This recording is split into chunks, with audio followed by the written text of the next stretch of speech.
Are you there, team?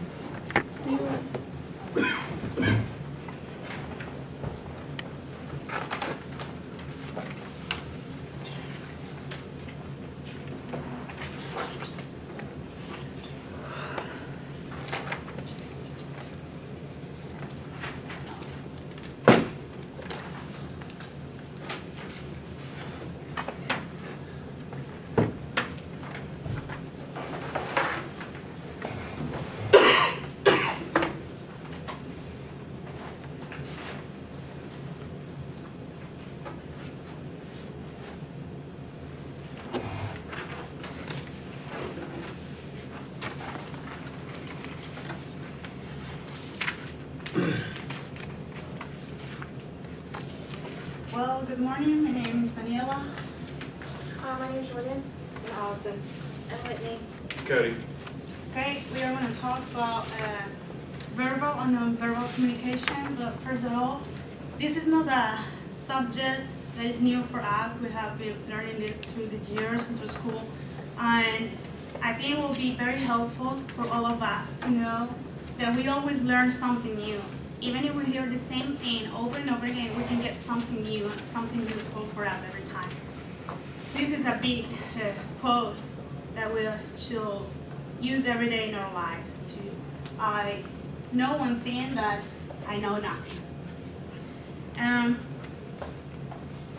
To start, we have to define the goal of this chapter, and it's that the groups, in order to communicate accurately, they have to be able to express their thoughts,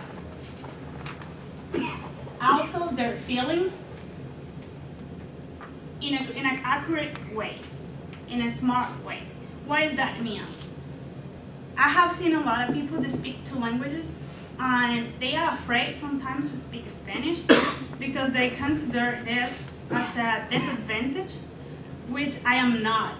I do not agree with it, because speaking two languages give you more feel to work. It's about extending the limits that you have. You are getting less limits than before. I challenge you today to write in a paper which limits do you have about communicating. What is limiting you? Because you can speak perfectly English, but maybe you use words that speaking in a whole group that they have different backgrounds, different social and economic levels, they will not understand and they will not have the same meaning. So we have to be smart and prepare enough to know how to communicate, how to say something to the whole group and know that all the group is going to get the information you want to get them, you want to give them. I think an example of that is Jesus, because the Bible says that a lot of people followed him, and it was women's and men's. By that time, women had less level than the men's because they could not be educated. And kids, how you can talk to 5,000 people and having kids, youth people, women, people that was really, really smart in that age, and kept their attention at the same time, and all of that, that's a big example for us. And we have to develop those skills. So we're going to talk about two models today. The one-way communication model is the simplest. It's about the first step is when the sender encodes. What does that mean? At the beginning, if I start with a thought, I want to communicate an idea, I have to translate all what I'm thinking in which letters or words, spoken word, right? Or maybe expressing with my body, because we can talk with our bodies too. And the second step is, of course, the message. It could be, we can use devices, electronic devices. We can use our own voices. And as I told you, we can use our body. And the third step of this process is the receiver decodes. it's going to depend on the person we are connecting with to decode the message I'm sending. The positive and negative aspects of this level of communication, this model of communication, is very broad. For example, the first one is time. If you want to save time, obviously you're gonna have to be here, and for example, when the teacher gave us homework, he said, well, this is what you have to do, this is the instructions. There's no feedback sometimes. There's no time to question him. If you are running out of time, and if your time is limited, we should take this model of communication as the best one for us.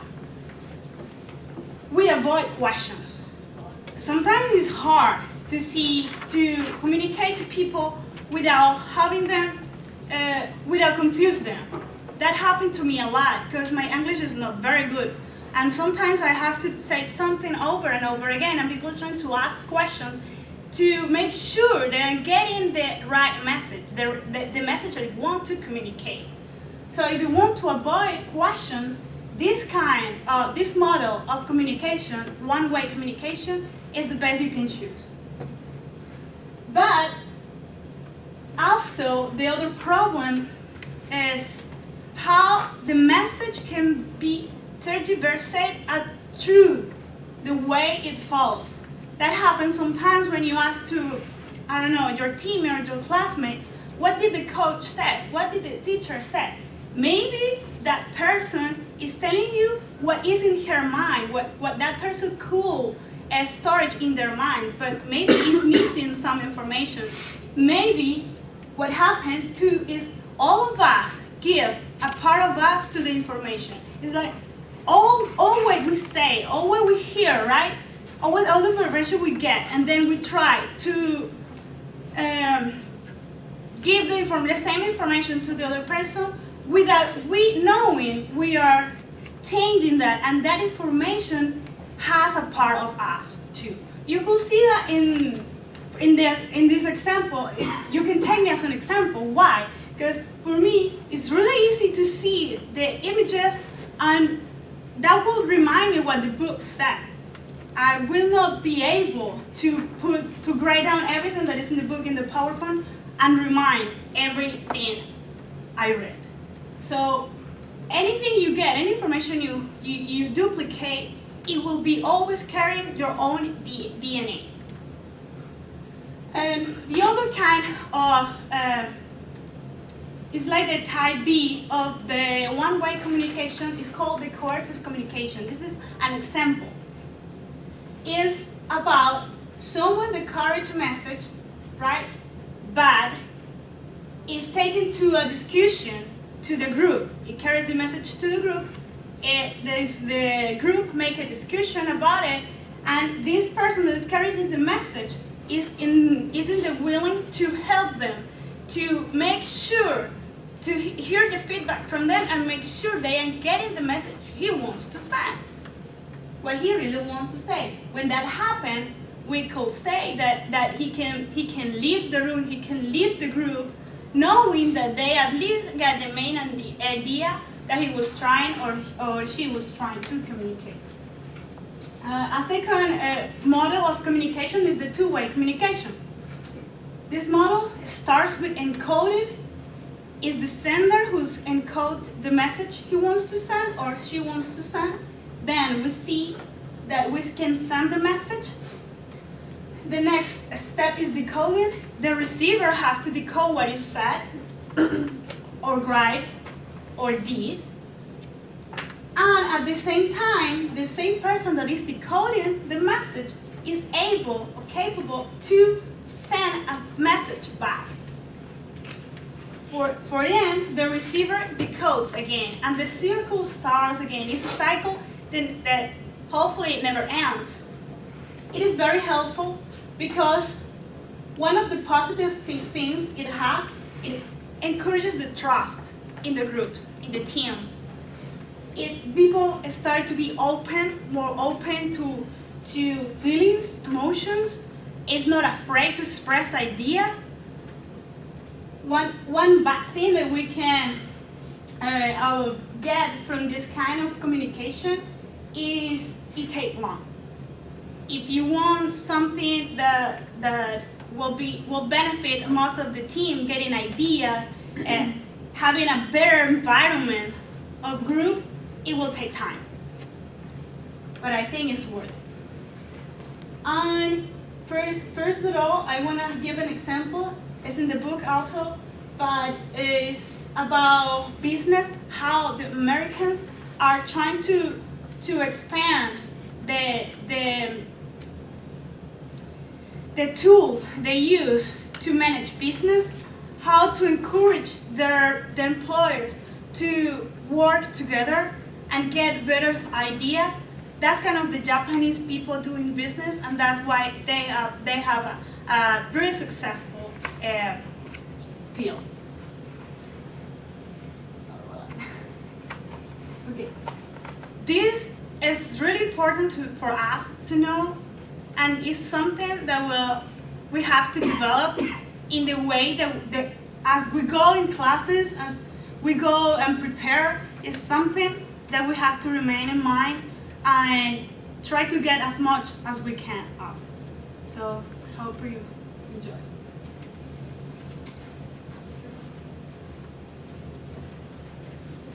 Alright, I'm Cody, and I'm going to be going over perception. And Webster's Dictionary defines perception as the way you think about or understand someone or something. The book describes it as the message received by the receiver depends not only on the encoding processes of the sender, but also on the receiver's coding or interpretation. So it's not only on what has been said by the person speaking, it's also what the receiver takes in.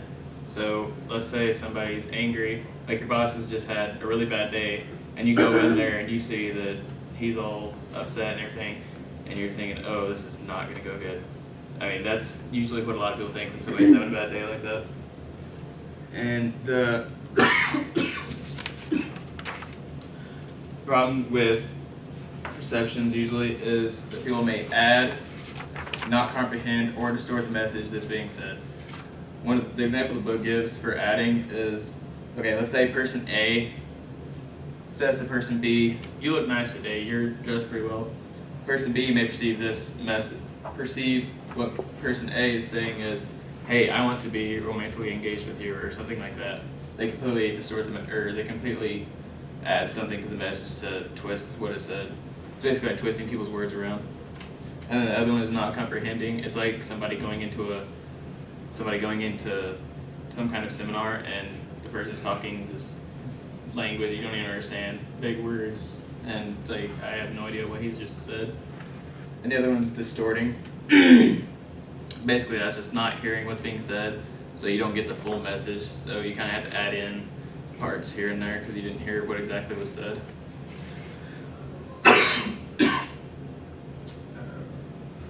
And this, what is said after distortion, adding, or what's not comprehended, that becomes the message of what is said. So if, like I said, if person A says you look nice today, well, what they thought was, hey, they like me. Now, on the perceptual process is kind of like the data intake, the encoding and stuff like that. And it's selection, organization, and interpretation. On selection, the book actually says selection is basically selecting what data we bring in, or what stimuli we bring in and what we ignore. The book says intense stimuli, changes in stimuli, and other motives cause us to select certain messages and ignore others. So the book's on intense stimuli is basically loud noises. People who talk loud or are more up in front, they're going to be more, actually, hang on.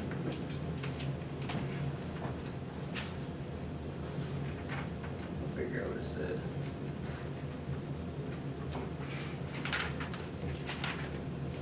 Okay, here we go. Loud, large, or bright information is what you're going to be bringing in the most. And on organization, I actually took this from another website, but I forgot the citation for it. It's by Pearson. It basically says we categorize messages based on schemas, and the schemas it had was figure, ground, proximity, similarity, and closure. Figure ground is basically, okay, imagine yourself in a crowd and there's a whole bunch of conversations going on and you hear one conversation that sparks your interest. You pick out that specific conversation. All the other ones are just basically background noise. That's what the figure ground would be. And proximity is basically the closeness, or it's the sorry. We group things in closeness or proximity. So if if you just took a test and one of your professors said that the class average was pretty low, well, 5 minutes later, the professor says that he or she wants to talk to you after class. You may be thinking they're going to talk to you about the test, and you're thinking, oh, this is going to be bad. I'm going to get nailed for doing bad on this test or something like that, because they were said within the close proximity. And I don't know if you're able to see this, but one of the models that I've seen is the proximity would be like this. But, okay, so do you see six lines, or do you see 3 sets of lines? That's what the proximity would be. And the closer they are, you group them into however close they would be. And the similarity is obvious, things that are similar. And the closure would be like, I don't remember what class it was, but it was in one of Professor B's classes where we talked about Gestalt, and it had 3 pyramids or triangles that had circles in between them, and basically you filled in the gaps of what was and made a triangle out of those gaps. Oops. And on the interpretation, the source that says we interpret things based on expectancy and familiarity. The book says that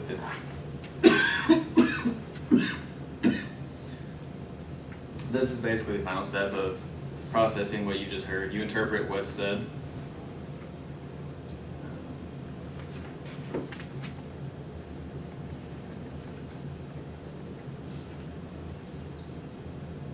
Okay, I went too far.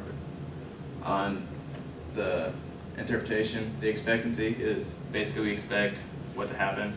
Like I said, if you go into your boss's office and they're mad, you're going to be expecting probably not a very comforting conversation. Also, I'm sure when a lot of people were little, when your parents said your full name, you knew what was coming. You're probably in a lot of trouble at that point. And familiarity, it's the interpretation of the stimuli. Our interpretation of stimuli is also influenced by familiarity, and that's basically how familiar we are with the stimuli. Now, to the socio-psychological influences, this is basically the external social influences, and the defense mechanisms, which I'm sure, being in psychology, we've all seen most of these. The defense mechanisms, and if you want to go to page 148, they have them all listed there. I'm just going to explain a few of them. Rationalization is you're rationalizing your actions to avoid basically to avoid discomfort. And then projection, group members unconsciously attribute their unacceptable ideas and impulses to others. So the projection would be basically blaming somebody else for what you just did. So if you, I don't know, okay, if you're in a group and you totally mess up, it's like, well, that wasn't my fault, that was her fault. To me, it's similar to rationalizing. And then one of the ones that I actually found interesting, because I just watched Les Miserables not too long ago, or however you say that, the fantasy. Basically, fantasy is a mechanism that involves using fantasy to dull the pain of reality. In the movie, the little girl, can't remember her name right now, little blonde girl, when it first shows her, she's singing this song. She's talking about how her mom is like this like beautiful person in a white dress and on a castle with clouds and stuff like this. When in reality, that's not the truth of what her life is. She's a foster kid to the innkeepers, which she has a rough life at that point. But she goes into this fantasy of what her life like is in another fantasy life. Now, the book actually defined a defense mechanism, the psychological attempt to avoid or escape painful conditions such as anxiety, frustration, hurt, and guilt. So the way I think of it is it's basically psychological painkillers. That's the way I thought of it. Now there's 6 different. Jack Gibb found 6 different communications that foster defensiveness. It was evaluative, controlling, manipulative, indifference, superiority, and certainty. Evaluative is basically judgmental. If I'm judging you, you're going to be defensive and be like, no, that's not at all how I am. Controlling is you're controlling the situation and dominating, and you're basically telling them what to do.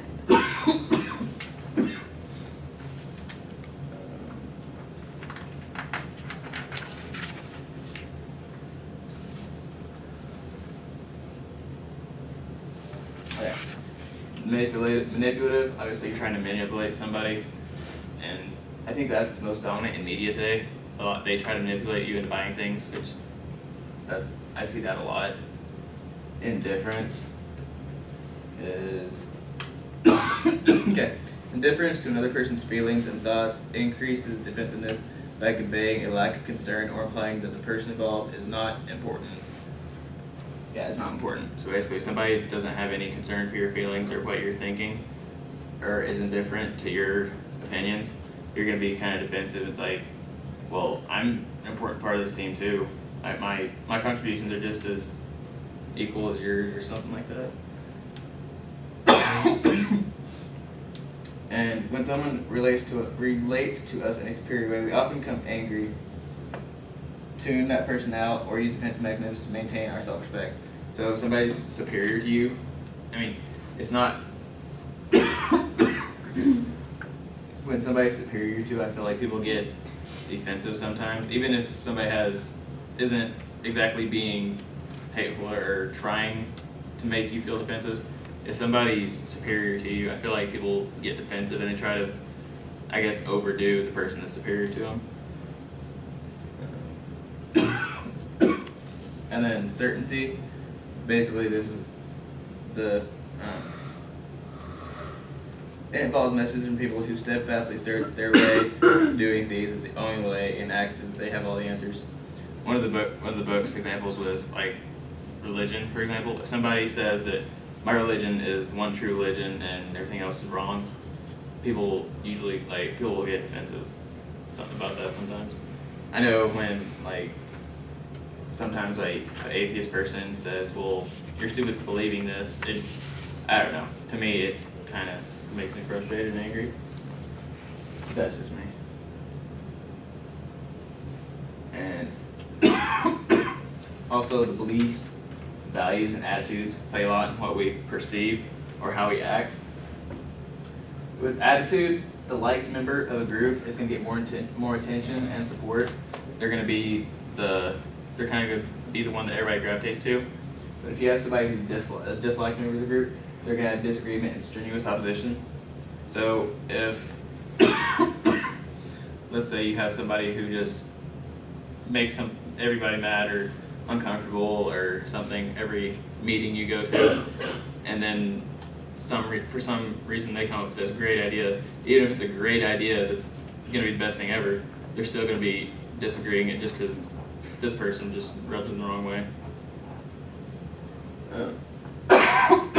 Now, with the beliefs and values, we feel closer to people who agree with or support our beliefs or values.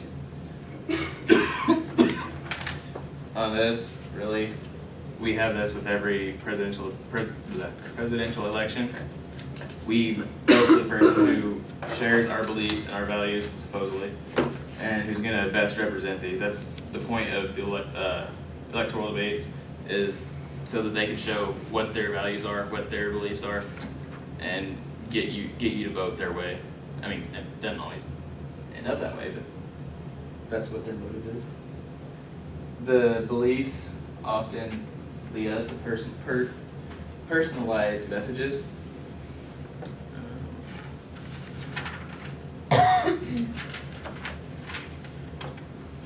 On the personalizing, it's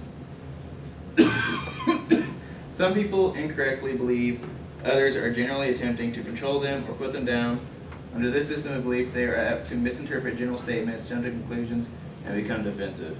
It's kind of like that mindset that, hey, everybody's against me, nobody likes me, so like they personalize it and they take everything personally, and that's what gets them more defensive. And then to close this off, the perception says that well, anyway, it says that defensive communication is it's really bad and you want to avoid it at all costs, pretty much, because defensive communication gets nothing solved. You need, like Danielle was talking earlier, the two-way communication. You want to have civil two-way communication.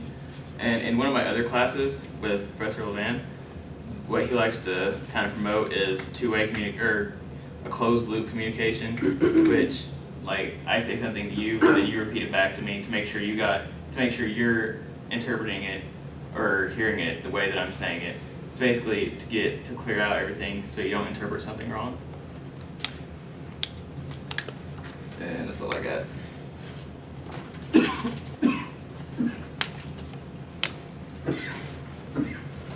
Okay, I'm going to be talking about self-disclosure. And so one of the main reasons we are not fully understood when we communicate is that we do not fully express what we are thinking or feeling. So this ends up causing a lot of frustration because we don't understand why people aren't understanding us. But if we're not communicating effectively, no one's going to understand what we want or we feel. And so self-disclosure is defined as the process of deliberately revealing information about ourselves that is significant and that would not normally be known to others. And so two types of self-disclosure. One is over-disclosures, and that's when people either talk too much about themselves or talk revealingly about themselves at inappropriate times.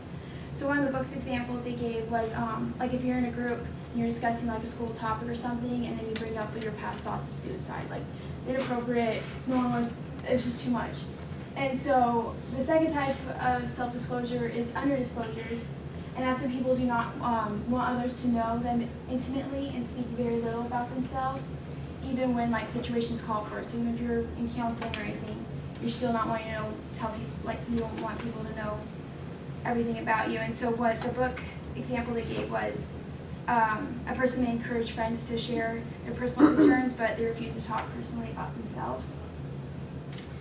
And so the risks and the fears of self-disclosures. The risks are criticism, laughter, disapproval, danger, information expressed may be used against them. And the fears are many fear closeness, rejection, and criticism. People are ashamed of their thoughts, feelings, and actions, and it causes pressure to change. And so that's the major risk is it's just like anything. When you tell people personal things about yourself, it could, they can end up laughing at you or going and telling other people. So I mean, you have to be careful, obviously, who you self-disclose to.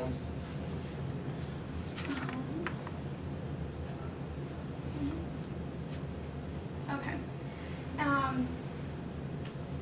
So the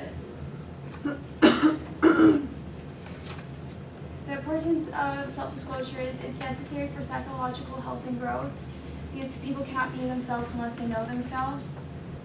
Another reason is honest and open relationships are based on self-disclosure. You're not going to get personal relationships if you don't ever self-disclose anything personal about yourself. And if thoughts and feelings are not shared, an individual is not accurately communicating what they're really thinking and feeling and will not be fully understood. So like I said earlier, it causes frustration because you don't think people understand what you want, but it's just they're not interpreting right because you're not being clear.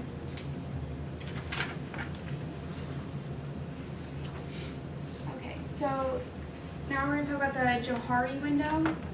And what this is It's a graphic model of self-disclosure in groups developed by Left and Ingram. And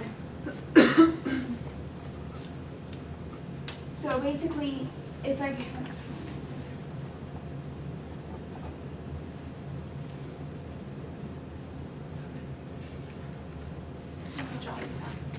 so there's 4 quadrants.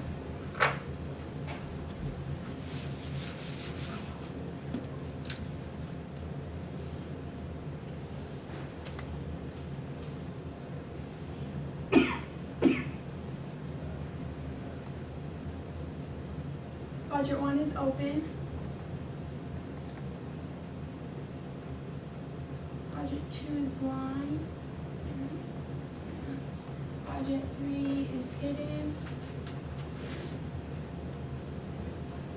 And then quadrant 4 is unknown. So, quadrant 1 is the open area of yourself, the part which both you and others are aware of. It's the part you openly express about yourself. And so that's why it's referred to as the public self, because it represents, like I said, one presents self. Quadrant 2 is the blind area, and that represents the part of yourself that others are aware of, but you are not, and so it's referred to as the bad breath area. It's like other people know you have bad breath, but you don't know you have bad breath. So that's the blind area. And then quadrant 3 is the hidden area, and that's the part that you're aware of, but others are not. And so it's referred to as the secret area because you know all these kinds of things about yourself, but you're not revealing them to the group, so it's hidden. And then quadrant 4 is the unknown area, and that represents the part of which neither you nor anybody else are aware of. And so in the beginning, most people will be guarded, so their quadrant 1 will be small. Like when you first, it's anything, any group, any friendship, any classroom. This area is going to be smaller because you're not going to just openly reveal everything about yourself when you first get into a group. But as people become more comfortable and begin revealing more about themselves, quadrant 1 is enlarged and quadrant 3 becomes smaller. And so a change in one quadrant will affect all other quadrants. What I mean by changes, if like someone's really open, really like shy, their quadrant 1 is going to be really small, and their quadrant 3 is going to be really big. As in they're going to keep a lot hidden because if they're really shy, they're not going to be open.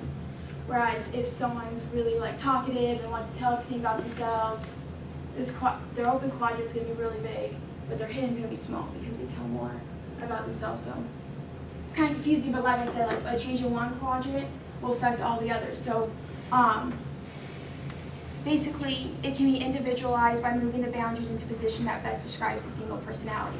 So there's not one set window. Everyone's different. Everyone has a different window. Everything can be smaller, bigger. It's depending on the type of person you are. And so the implications of this are the more information shared, the more others know, and the greater the feedback. And then feedback leads to greater self-awareness, more sharing about yourself, and more sharing on the part of others. And that's it. Okay, I'm going to be talking about the section that says how to communicate effectively. That's on page 156 if y'all are looking at it. But the 4 main topics that it covers, it talks about senders, receivers, and then listening skills, and 4 techniques to improve communication. The first part for the senders. The sender is basically just the person that is giving off the verbal and the nonverbal communication.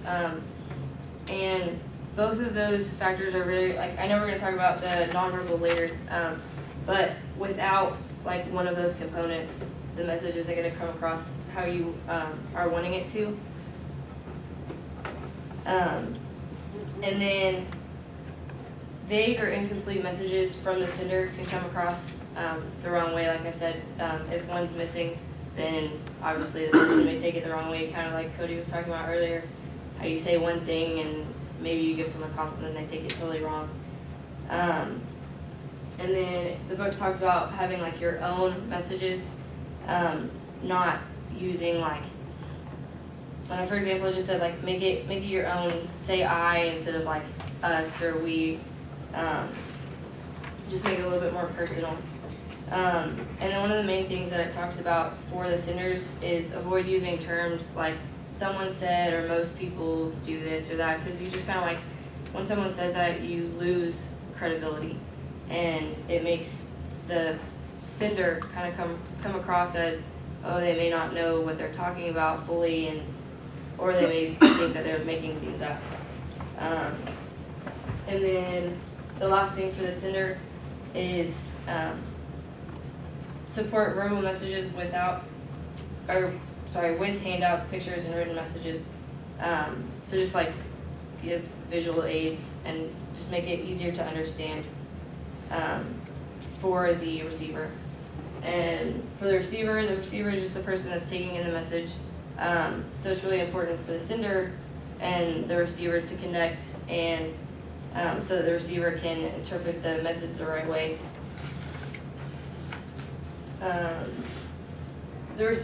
One of the receiver's job is to try to figure out what the sender is saying, what point are they trying to get to. And then and kind of an example that the book gave for a receiver is a social worker. People are put in like high pressure situations most of the time when, and I just said don't say most of the time, but with social workers, you're in like a high pressure situation, or can be, and people may be nervous, like during an interview. So someone may say something that the social worker didn't understand. So it's really important for them to clarify, like go back and ask questions about what the person meant and see if that's like really what they meant, or if they were meaning something else and said the wrong thing. Yeah, so just seek clarification.